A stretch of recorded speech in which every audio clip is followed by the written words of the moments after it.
The goal set and player eval. Staying with the theme of goal setting, this becomes another tool to really reinforce Showtime training. If you notice, the new goal set player evals have, the first part of it talks about goal setting. Make sure when the students are coming in, you're sitting down with them where they themselves are explaining to you what their goals are for training. And let's take the time to understand what goal setting is all about. Remember the SMART rule of goal setting. SMART standing for your goals have to be specific. As in, I want to improve my running speed by 0.3 of a second, or I want to improve my throwing velocity by 5 miles an hour. The M part of the SMART rule of goal setting is measurable, certainly with the feedback that we're providing, whether it's the radar gun, the time, gaining 10 pounds of muscle weight, that certainly is measurable. The A is attainable. We don't want to be telling 9-year-olds that their velocity can increase by 15 miles an hour. That's not an attainable goal. R is realistic. Can we have a player think that I want to be a Division I player when they're throwing 70 miles an hour as a senior? Probably not realistic. So let's make sure the goals are realistic both for the player and for the teacher.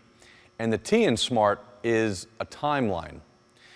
Goal setting requires a starting point and an end point, as in 90 days, 180 days by next year, so that the player, after getting the feedback, knows that I have X amount of time left to accomplish the goals.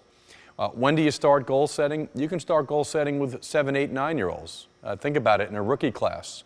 The goal for today is to be able to throw 7 out of the 10 balls into the hula hoop, or as we call them, the vision rings, with the big capital letter J. That's short-term goals. And obviously, as the players get older, the goal setting becomes somewhat more complicated and becomes more personal for them. But let's make sure that the student computer is the starting point, the goal set and player eval really is the second part.